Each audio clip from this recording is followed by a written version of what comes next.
show. If you're new here, my name is Olivia and I'm here with Uba. If you haven't subscribed, please hit the subscribe button, and if you have subscribed, well, welcome back. And just a note that the Uba Cordero show is now available on the blackatlanticradio.com, and we'll leave the link below so that you can tune in. It's hosted by Dr. Kari Pastena, and so we hope that you'll tune in. So this week we will be talking about globalization and Africa. When you hear globalization, what comes to your mind? It's a really big term, and we'll begin by defining it into its simplest form. So globalization refers to the process by which people and goods move easily across borders. And so today I'll be asking Uba, to just begin by refreshing our memory on when globalization began in Africa. Oh yeah, thank you so much, Olivia, for this topical discussion that you have brought here. And to refresh the audience and our memory on globalization, we could stretch it back as far as the age of navigation, when it was possible for people to move from their settled areas, let's say their home countries, and cross the ocean. So you can go as far back as the 1500. Wow. But so that you could, in African term, then that would be include talking about the enslavement and slavery in Americas and in Europe and Arabia, and then that you could go as far as back as that. But in the recent time, we're talking about the last 150 years, we'd have to go to the age of the scramble of Africa, starting from the 1890s, at the time when this European interest to Africa not only brought African commodities to the European sphere, but also intensified trade relations between these places.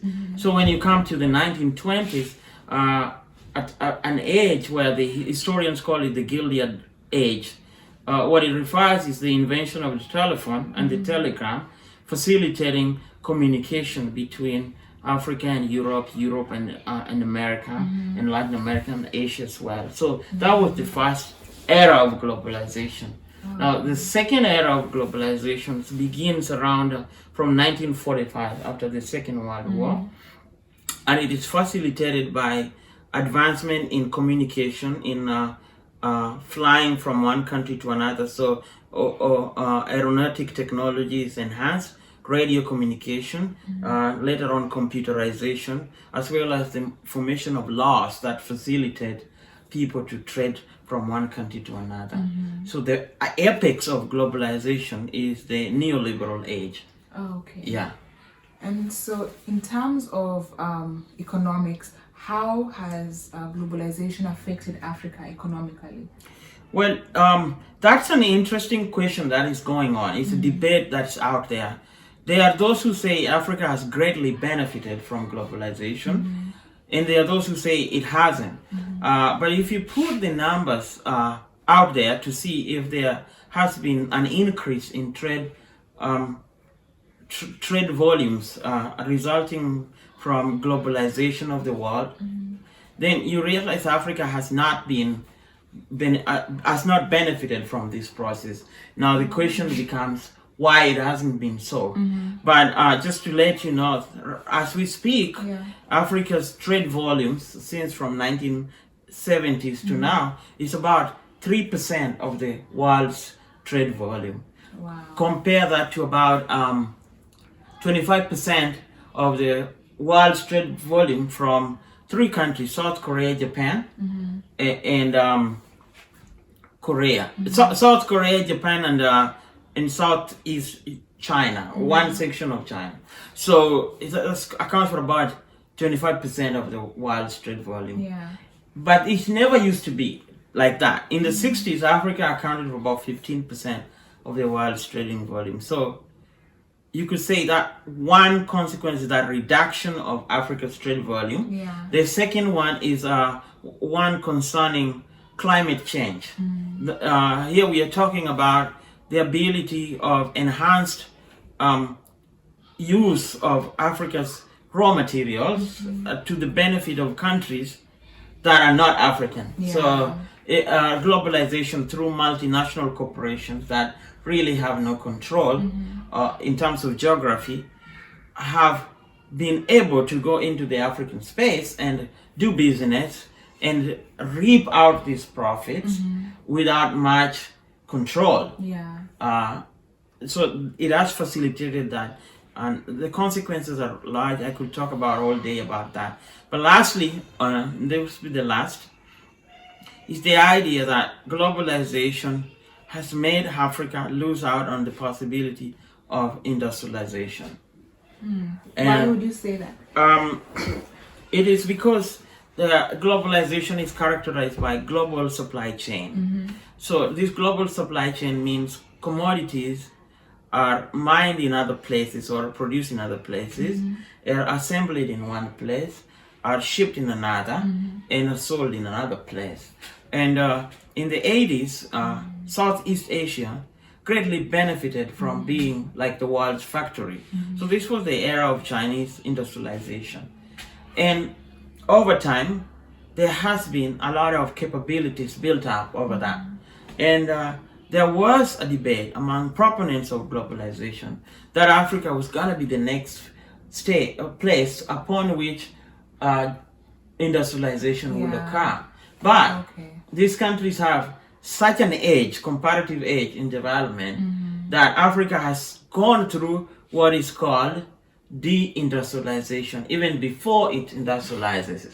Wow, that is really sad. So it has become a much consumer oriented society rather than a manufacturing society as a whole in the continent. Yeah, which becomes so expensive. It becomes expensive and it hurts the whole idea that a country's industrial wealth leads to a better quality of life. Yeah. So apart from the economic, impacts of globalization, what are like some of the cultural, political, and social impacts and technological, of course, aspects of globalization in Africa? Yeah, that is, one of them, we're doing this show on a platform facilitated by globalization. So the internet age has radically shifted how people's values are transmitted and are absorbed and consumed. So now it is possible for somebody living in, any country in Africa to aspire and live values that are similar to the one in Western Europe or in Japan. So that has ramifications, good and bad. And one of them is that cultural values that tend to be almost stagnant and changing, or if they were changing, they're changing very slowly, are increasingly shuttered by people's access to what is out there for their benefit or bad. Depending on how you look at it. Depending on how you look at it. But it's just one facet of it. The other is just that increased communication has kind of shrunk the world, so that the terms like a global citizen, terms like global civics, your awareness of things happening outside the world becomes much more enhanced and stimulated. So all of a sudden, you start to care more about the world rather than just your space that you live in. Yeah. So despite the negative impacts of globalization, would you say that globalization has led to the development of countries in Africa? Yeah, there has been a surge. If you look at the video that I did on neoliberalism, which is some say is a consequence of globalization, is a consequence of neoliberalism, the freeing of the market for forces of market to take force, then it leads to this global economic system. But yes, the question should be how structurally was Africa placed to benefit from this system? And if the structures weren't good, how has African countries leveraged themselves so they can tap into it? And the answer to that question is that yes, there's been some countries have done much better at doing that than others. So one of the things a country has to do is to, for example, the internet age requires that access to the internet is possible. On an average, African countries have about 37% access to internet compared to the global average of about 57%. Wow, yeah. And high-speed internet, about only 3 countries have like affordable high-speed internet, and that is South Africa, Kenya, and Mauritius. Many of the countries, citizens have to pay a lot to access high-speed internet. Yeah. So if a country has to tap into the globalization age, it has to make it affordable for the citizen to do. Yeah. And so how do you think then in the future globalization can shape Africa? It will. It's still a continuation of what I was talking about. Yeah. If countries tap themselves in a position that they could benefit from it, they will benefit from it. And you know, it's going to create a lot of millionaires, a lot of creative ideas, a lot of innovations. But its government policies are not in line with the potential that might come from it, then these countries are not going to do very well. So one of the things is in the face of increasing dislocation of Africa's produce, African commodities, how has African governments responded to that? One of the things they have done is to pursue integration. Example is the African Continental Free Trade Agreement, so that they can combat the rest of the world as one unity. Yeah. But they signed that, and it's in effect from January 1st, 2021. But what will come out of it is whether these countries are going to follow through. Yeah. If they do follow through, and everybody is on board, then we can see a radical shift on how globalization will affect Africa. Yeah. Well, thank you so much for breaking that down for us. If you as our audience have anything to add on, we'll really appreciate if you add it in the comment section, and we look forward to seeing you in our next video. Thank you.